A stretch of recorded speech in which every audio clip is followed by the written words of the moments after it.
I'm here to give you the facts about heroin. Yes, that heroin. How did this start out with this? In Wuppertal, northwest Germany, a chemist called Heinrich Dresser. In the 1890s, Dresser was working for a dyestuffs factory called Bayer, famous at the time for mass-producing a synthetic dye for indigo. When Dresser was there, Bayer was branching out into pharmaceuticals. Dresser was as much an entrepreneur as a chemist. He tasked his researchers to recreate a drug that had been discovered some 23 years earlier by a British chemist named C.R. Alder Wright. In 1874, Wright was experimenting combining morphine with acids while at the medical school he worked at in London. He boiled morphine with acetic anhydride, a chemical now used for a range of products, from wood preservatives to cigarette filters. After several hours of boiling, the liquid had turned to a white, bitter, crystalline powder. Wright had just created heroin. The discovery was shelved and forgotten about. 23 years later, Dresser was intent on resurrecting the drug from oblivion. In 1897, one of his employees, a chemist named Felix Hoffmann, had discovered one of the most famous pharmaceutical drugs of the modern age, aspirin. Though the discovery was praised by Bayer's chemistry team, Dresser was unimpressed. He thought the compound could weaken the heart and said, "The product has no value." Aspirin was dropped, and Dresser pushed his chemistry team to get to work on morphine and acetic anhydride. Within just 2 weeks of aspirin's discovery, Felix Hoffmann had synthesized heroin. Both of these drugs, aspirin and heroin, arrived in front of the chief tester, Heinrich Dresser, and he promptly rejected one of them on the grounds that it was dangerous. Ironically enough, the one he rejected was the aspirin, because he said it was bad for the heart. But he loved heroin. In fact, he named it because of the associations with heroic, powerful, and with his ringing endorsement behind it, heroin was soon being marketed to the world by Bayer.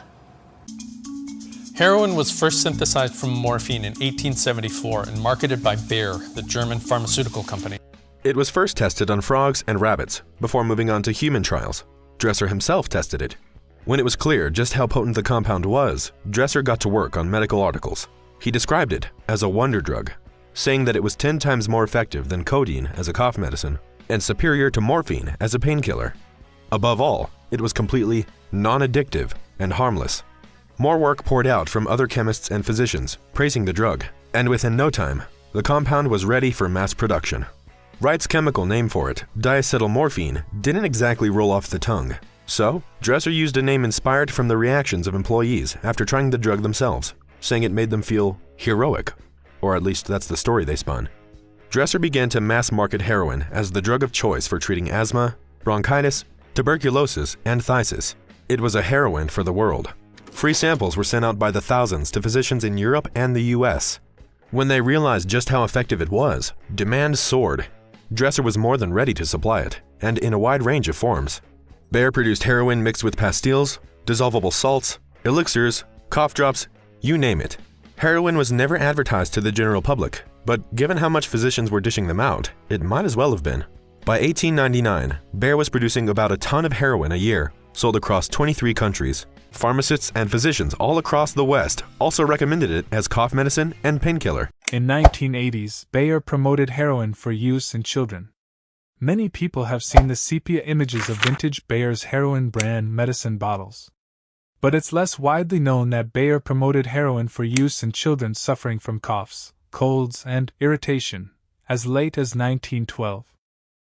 Just take a look at some of the Hispanic adverts. This kid's looking at the heroin cough syrup like Keith Richards looks at a bottle of Jack Daniels. Then there's what looks like a really disturbing parody of Mary Poppins. And this. Mr. Banks is on it too. And if your childhood hasn't been completely ruined, well, there's no saying the lives of the children and adults who actually did take the heroin weren't affected for the worst. People began to realize that Bayer's heroin was in fact extremely addictive. But Bayer managed to commercialize it as a, and I quote here, non-addictive cough suppressant. That's right, they sold heroin as cough medicine. A bit of an overkill, but it was effective. One philanthropic association was even sending out free packs of heroin to morphine addicts. By 1902, American and French researchers were reporting that heroism, as it were, was rampant among the working classes. Sales just kept going up and up.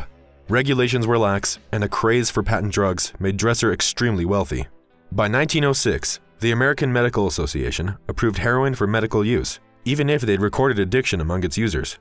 In 1913, Addiction levels in the US were so high, particularly in New York and Philadelphia, that it seemed inevitable Prohibition was on its way.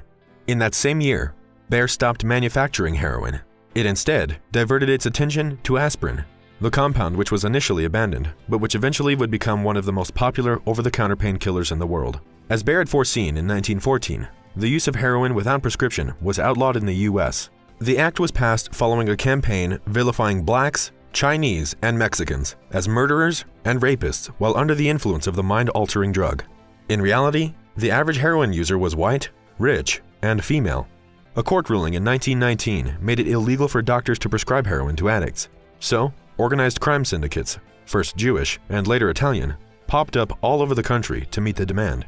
By 1924, 98% of New York's drug addicts were believed to be heroin addicts. By making a living off of digging up scraps of metal and selling them, they even gave rise to the term junkies. In that same year, the use and manufacture of heroin was banned altogether in the US, even for medical purposes. The 1930s and 40s saw its infiltration into American culture. Jazz musicians like Billie Holiday, Charlie Parker, and Joe Pass became addicts. Ray Charles was famously plagued by heroin addiction. Though the government started to clamp down on the heroin trade, its illicit sale increased over the decades, and the drug had infiltrated American society to stay for good. What had been intended as a wonder drug would go on to ruin millions of lives, and to this day, still does. Dresser left Bayer a wealthy man, but he spent his final years alone, a childless widower with few friends. It's rumored he took heroin daily to treat his health problems, and became an addict. He died of a stroke in 1924, 4 days before Christmas. The great irony is that a daily dose of aspirin, the drug he had first shunned, could have prevented his death, but instead, he opted for his beloved heroin.